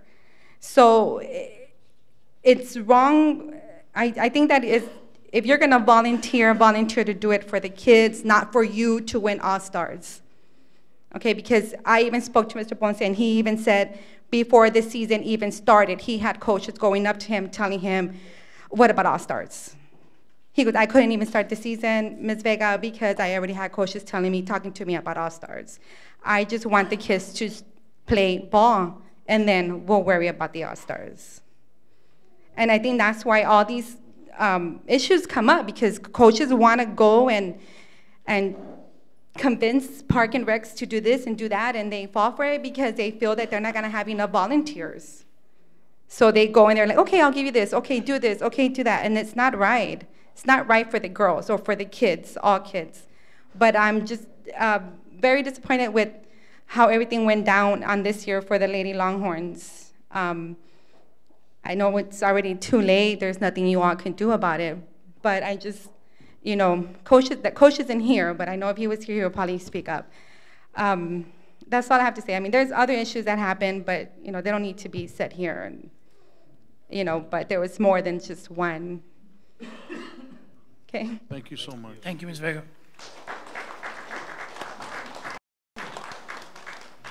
Chief, you had something? Yeah, Mayor Pro Tem and Commissioners, I appreciate all the residents that are here and that have voiced concerns. I can assure them that all the concerns have been forwarded to my office and to the Parks and Recreation Department. They have been looked at, and we are addressing all of them. And I just have a quick presentation here, and I want to advise parents that we're doing a lot more than what was discussed in this meeting right now. So I want to make sure that the Commission understands and knows, and the parents know that our Parks and Recreation Department are doing the best they can with what they have, and they're moving forward. There's not one single complaint that has been forwarded that we have turned a blind eye to it whatsoever. Any complaints that we've received through emails, in person, or through a phone call, we have addressed it. And this presentation that we have prepared for you all through my staff and through our Parks and Recreation Department, I want to make sure that where we're going, we need to show the parents that we are doing something to change what's been happening. because every kid matters. Every young kid, in this city matters, and we are going to do what we need to do to make it the best we can. Now, there's a lot of things that have been discussed here, but there's a lot more things that we're working on as well. So I would like for this presentation to start, Sandra, and some of the main things here, that just an overview at how many people, teams, and we serviced this year, participants, the spring sports that we had, how many parents were involved. Look at the numbers there. 1,100 parents or so were in San Juan Parks and Recreation Department. That's a lot. The next slide will show also, next slide, will show also the participation data that we've been establishing on the Recreation Youth League participants, the teams. You're talking about third graders, fifth graders, first and second graders. So we are trying to establish some sort of data so we can know what we did wrong or how we can improve from the previous year to now. There's a lot of things that have been changed, and change sometimes is looked at as being negative, but I can assure you that even though it has a negative connotation to it, we are working on a positive route here. The next slide will start showing some of the things that we looked at already. Also, some of the other participation data comes on to pony softball girls and pony baseball. And I assure the parent that's here that asked about that our female participants need to be awarded and need to be recognized. I guarantee you that that's going to change. That's going to change because everything that we've been doing for the past couple of years has been all male oriented. So we're going to be changing a lot of that stuff. But I'm going to show the plan of action that we have. The next slide will start showing it. One of the biggest problems that we found out that we've been looked at already is that we have no operating procedure manual. There's nothing. There's nothing that we can say, okay, this is the way we're going to run softball. This is the way we're going to run baseball. This is the way we're going to run soccer. There's nothing that guides our staff how to go from A, B, and C and look at what we need to do. There will be no discussion as to what you favoring in certain teams and so forth. The selection of the teams, there were some issues that are coming up on that. We want to be transparent as we can. We are investing in next year on some software that will probably do away with the favoritism and that negative perception that coaches are being selective, and we are loading some coaches, we're loading some teams, stuff like that. Here, I'm going to reach out, and I wrote the names of the people that have said that they want to participate. We are in the process of creating a parent focus group, and I'm going to reach out to you all to get with my staff from Parks and Recreation Department and get involved to make a change in San Juan. So, guarantee the fact that you all volunteer, I will reach out to you as soon as I can tomorrow morning. One of the other things is that we found out as well is that the tournaments, I agree that there was a lot of miscommunication in which some teams went to play in Harlingen and the parents were not notified. There has to be a system in place that we can notify the parents and keep them abreast of what's going on. There has to be. I agree on all that stuff as well. But we got to be consistent in our tournaments. We got to be consistent. We cannot have tournaments. We've been working 7 days a week, by the way, and we never had before any Parks and Recreation year that we had before, we had never run 6 games at the same time in 6 different parks. And we don't have a lot of staff to do that. I can guarantee you that some of the things that have come up, yes, I agree. No child should be playing at 9 o'clock at night. It's not a time to be playing a game at 9 o'clock at night. By the way, it's a safety issue and there's no lighting. Right now, we're in the process right now of trying to light up all the parks that we have. As a matter of fact, we are joining forces. I'm talking on behalf of the police department as well. We are investing a lot of asset forfeiture funds to buy new scoreboards because one scoreboard is not enough. One scoreboard, and most of the scoreboards are not working, but again, it's wear and tear. We understand that our mains, our fields are really bad.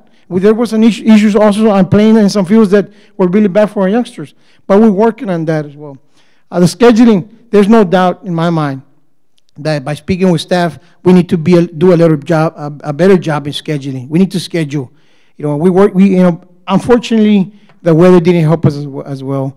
We played on Sundays, Saturdays, and stuff like that. We were playing 2-3 games at a time. So, again, we're not blaming the weather, but it was part of what happened.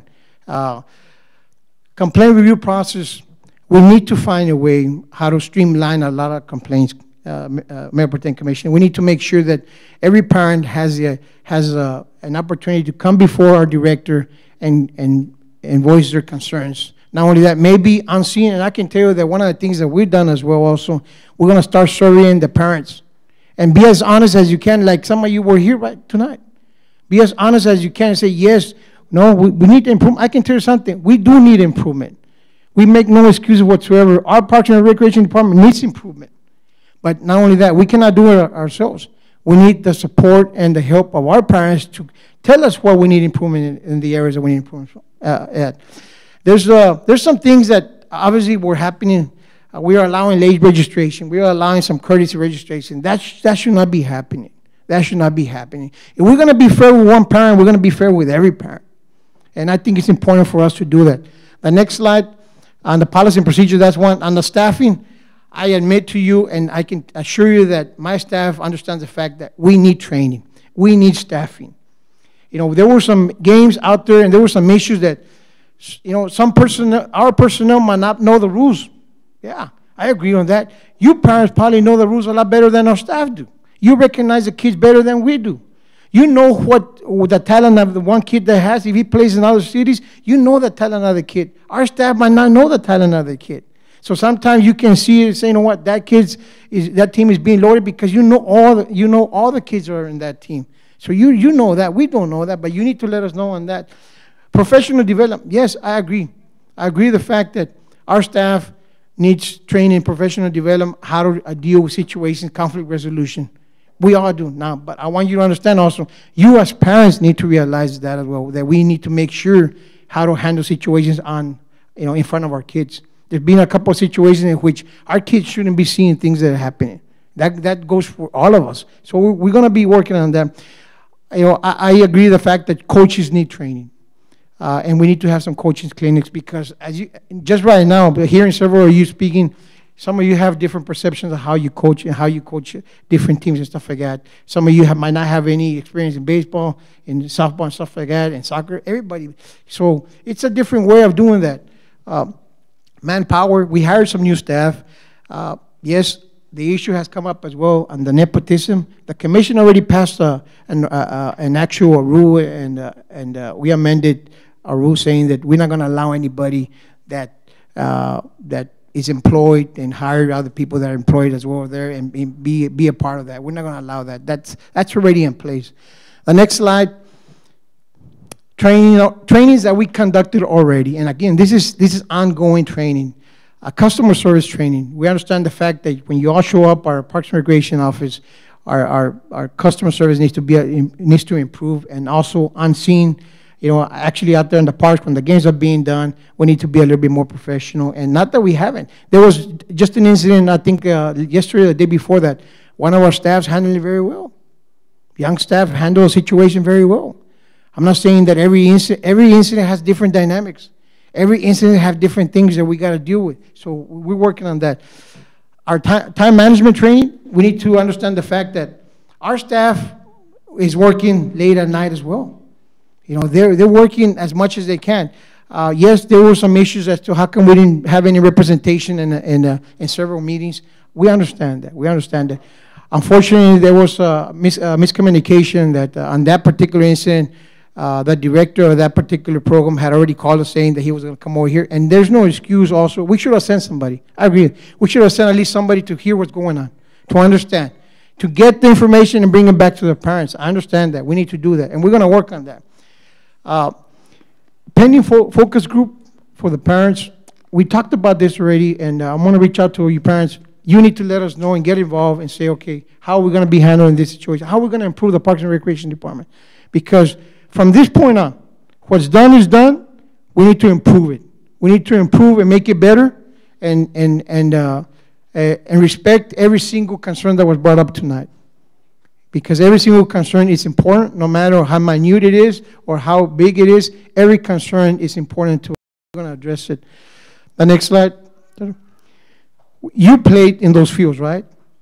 The park maintenance, we need to be doing a job on that. And we need to make sure that we address them. There were some issues of safety concerns, so we are doing some field improvements and reconstruction of some of the municipal fields, you know, that the city engineer is already involved. We're seeking some lighting, permanent lighting. Right now, we're renting some lighting. We're renting lighting, and we have to move around some some funds in our budget to make sure that we rent some lighting so we can be able to, those games that we're playing at night, so we'll be able to light them up. Scheduling software includes rentals and facility usage. We are looking at also getting some new neighborhood parks. The Pocket Park Crime Stoppers is over there by Sunset. A new proposed sports park as well. New soccer fields. I think that on the north side over there by Sioux Road, Eldora, we're working with PSGA. They're gonna, I think we have an agreement that I think it's about 40 acres or something like that, and we're gonna have an agreement that we're gonna convert it into some sort of a soccer fields out there. So we're working on something. You know, our staff is working really hard. The next, uniforms.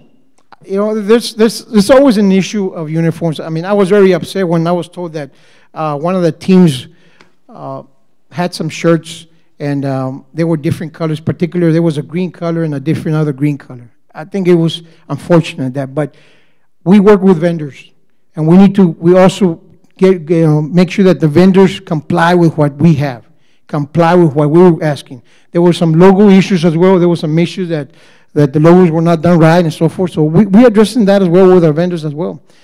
We need to raise their expectations to make sure that they get things done on time. You know, it goes back to time management. It goes back to preparing.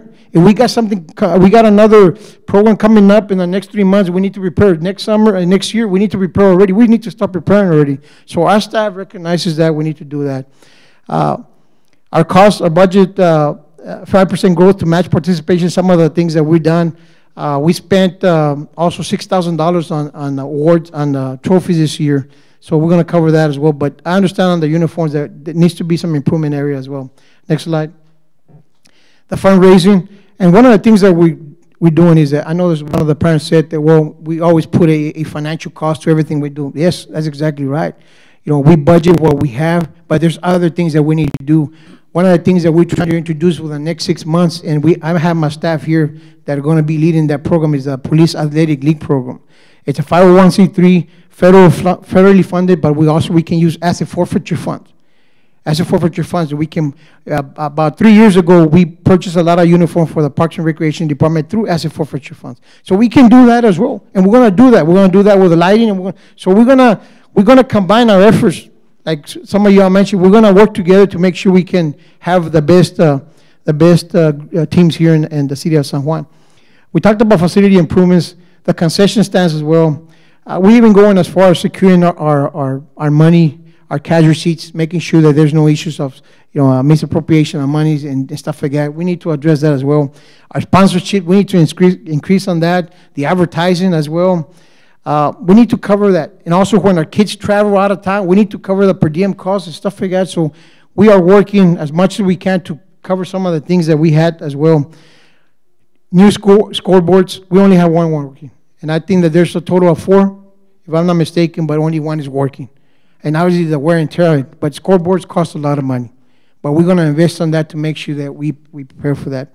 And of course, new sound system. I mean, so those are some of the things that we're doing on the fundraising and the traveling side of it as well. Next slide.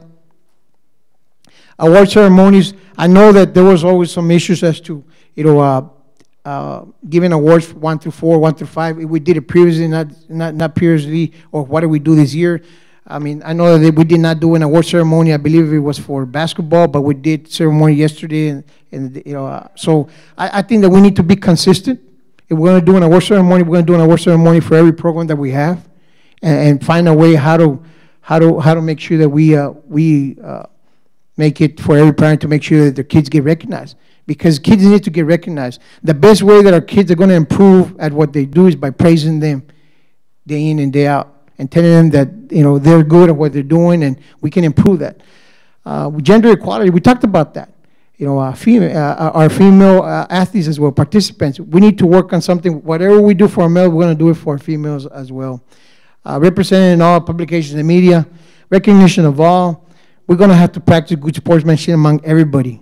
We're going to start having, in the next session that we already talked to my staff, is that we need to have a little bit more coaches meetings, clinics and stuff like that, but also have a way of how to inform the parents what's happening with the Parks and Recreation Department.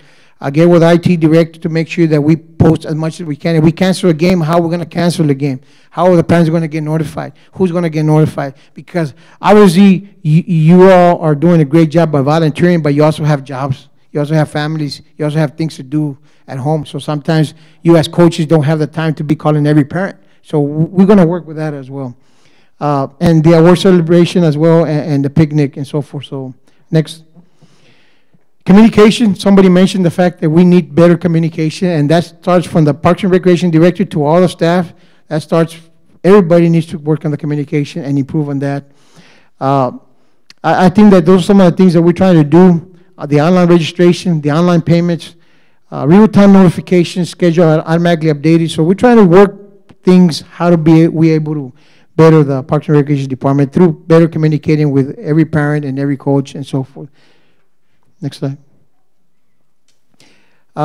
Mayor Pro Tem, Commissioners, that's something that we've been working on, and that's something that we've been working on for a while already, that we've been for the last couple of weeks or so.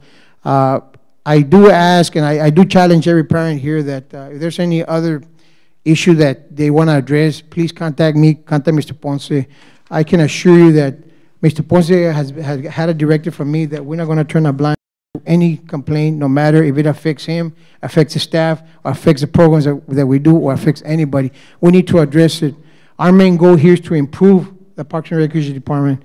And we can assure you that we admit the fact that there's been a trial and error.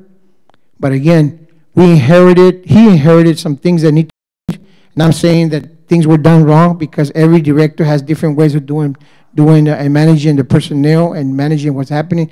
But I think that we need to have a standardized policy and procedure manual that will cover all the issues that we talked about this afternoon. Once we have that in place, I think that we'll be on the right track. That's it. Thank you, Chief. Thank you, Chief. That was a great presentation. I think it answers some of the questions as to what we're trying to do to make the program better. One of the things that I just want to make clear to everyone is that, you know, we live in this community as well. We also have children. Some of us have coached, not myself, but some of the commissioners have served as coaches as well. This is something that was very, very near and dear to all of us. And so today, I really was hoping to hear from the community. I know that when Commissioner Ramirez asked for this meeting, I was in full support of it because I think that it's very important that you have a direct line to speak to us. In case some of you are not aware, but we're not able to meet together outside of an open and public meeting. And so sometimes when you speak to us individually, we're not able to tell each other. The Open Meetings Act just does not allow for it. And so I think that it's important that for us to have meetings like this, where the only topic is your topic. That way you can be able to talk to all of us so that we can all hear exactly what it is you're saying, and we can have an open conversation about it. I want to thank everyone for the respectful nature that you approach this. I think that one of the things that we should all remember is that the city government is not here to save you, to teach or raise your children. We're here to facilitate with facilities and staff, and the ultimate responsibility of raising our children belongs to each and every one of us. And as we've heard before, it takes a village to raise a child, and it's absolutely true. And I'm proud to be from San Juan and to be able to say that, you know, as Danny, one of our Parks and Rec staff was saying earlier, that there's so much passion for our children in this community. And I know many of you personally, and as I look out and I'm looking at some of you, you know, I get calls from you, and I hear you, and I'm glad that you were here tonight to be able to share everything that you tell me with everyone else up here. I want to thank all the Parks and Rec staff for being that are here, for being respectful also in listening. I think that the chief has laid out a plan, or I say chief, but our interim city manager has laid out a plan to address many of the issues The only thing that I did not see, Chief, and that I would like for you to consider, and I want to thank Mr. R.C. Flores for raising the point of, we do live in a community with lots of children of minimal financial means. And so I would like for us to be able to have, through our Parks and Rec, I think some of this late registration that occurs happens because parents don't have the funds. I think I heard one parent say she paid $150. That's a lot of money for anyone. There you go, 5 boys. I would like for us to see that's a lot of money. It is, and you know, a lot of folks sometimes have this illusion of city commissioners that we live in these big mansions and we make a whole lot of money. I can assure you, as far as I'm concerned, that is not true. And I don't know, Jesse, have you won the lottery lately? No. So I think I speak for all of us. We work hard, but we're not very or extremely wealthy, and so we understand the pains that parents go through to do this. So, Chief, if we can look at something where we might be able to assist parents that maybe don't have the means to register their children, so that we can make sure that any child that does want to have the opportunity to participate, that they can. And again, I want to thank each and every one of you for being here, because it really shows us that you know, you care and you care about our community, and that really makes what we do you know, even more enlightening and even better. And again, thank you all so much for being here. And at this time, any commissioners that may want to also make a statement, please feel free. I'd like to say something. First of all, from the bottom of my heart, guys, thank you for being here. It means a lot. You know, it's in the evening, but I think this was something that needed to get done.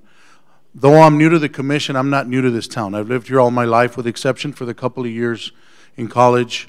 I've lived in San Juan all my life. We come from a very proud town. I love this town with all my heart, and I love the people from here. So many faces here that I grew up with, friends, mentors to me when I was growing up. And I mean, we have someone who played in the state football finals in the room. We have select coaches. We have select players in here. There's people in here that I lost blood on the football field with. Many of you are in here, actually. And I want to, through this whole process, I'm listening to everybody. And at the same time, in the back of my mind, being that 4-, 5-year-old, 6-year-old here in San Juan, growing up with the league here in San Juan, with the city, I can honestly say, and I speak to my friends about this, it was the most beautiful time in my life, and the most beautiful memories that I have were in this town, within the programs that were here. And I believe that our children of today deserve that and more. And they're going to get it. Just by a show of hands, how many people in here have played sports before? How many people have kids who have played sports before? Obviously. And so I'm going to reach out to the parents. Have you ever been involved in a game when you were down? Or have your kids ever been involved in a game when they were down? Did we teach them to quit, or did we quit? That's not what we do. Not in this town. And so it's unfortunate that we find ourselves in the predicament that we find ourselves in right now. And I'm speaking just specifically of Parks and Rec, because that's what we're here for right now. We're in a slump, just like that #1 hitter on your baseball team. We're in a little slump, just like your quarterback can't get that pass to that receiver. We're in a slump, just like that third base girl in softball can't get that hop or make that throw to first. Did we quit on them? No. And so to the parents and the coaches, Parks and Rec's in a little bit of a slump right now. But let's come together as if we were teammates, guys. Let's fight through this. The only thing that I do promise you right now is we're going to work our tails off, guys, to get this right and make it better than it's ever been. Earlier this week, I was thinking of something. I'm always thinking about things in bed or waking up or all day. That there is no I or me in San Juan, but there's a U and an S, and that means us. And if we can stick together through thick and thin, there's nothing we can't get through, guys.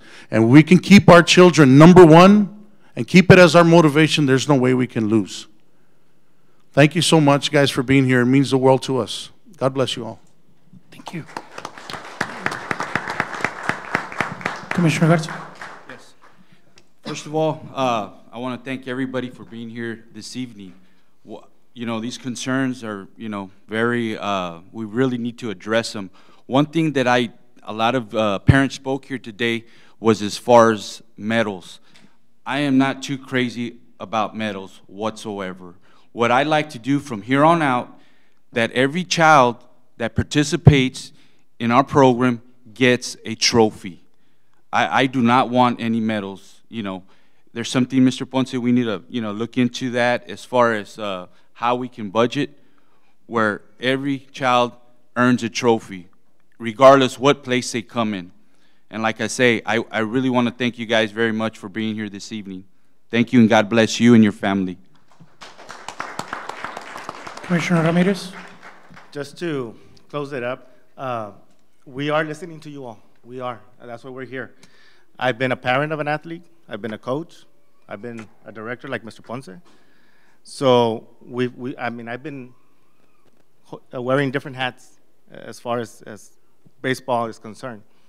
Again, like most of you parents that were volunteering to help out, I extend my hand out to Parks and Rec. I'm here to help. Okay, it's not just serving up here. I'm hands-on. And I've been with baseball for over 20 years. So I'm here, guys. Just ask. All right? Thank you. Thank you very much. I hope everyone felt that they were heard this evening.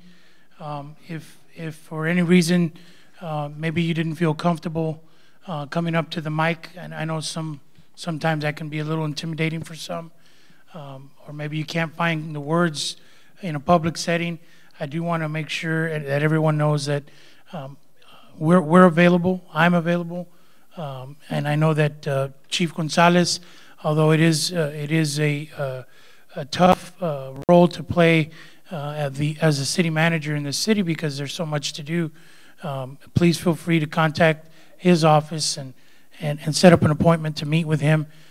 For those of you that work most of the day, I know it's hard. You know, we can make arrangements to meet with you after hours as well. So please, more than anything, I want to make sure that you know that we're here for you. That is why we chose to run for office, to serve your community, our community, to serve you, and that's what we're here for. And if you recall, when I opened this meeting, I welcomed you to your city commission meeting because it is your city commission. And so I just want to make sure that when you leave here today, if you did not feel like your voice was heard, please reach out to me, reach out to the city manager, any one of us up here. I definitely want to hear from you. I know we want to hear from you. As Shay said, you know, together we can get through this slump, and we can go back to our winning ways. And at the end of the day, we have to. It's our duty, our job, and our responsibility because it's for our kids. And if we don't do it for them, then why are we here, and why do we do what we do? Again, thank you all very, very much for being here, for caring about our community. And I welcome you to come to our city commission meetings. We have regularly scheduled meetings in this room, the second and fourth Tuesday of every month at 6 p.m. I encourage you to come and be a part of that as well, because that's where a lot of the decisions that impact you and your day are made. And so I welcome you to your city commission meetings. Thank you all very much. At this time, I will entertain a motion to adjourn. Second. So moved. We have a motion and a second. All those in favor say aye. Aye. All opposed, same sign. Motion carries. We are adjourned at 7:54. Thank you all. Good evening.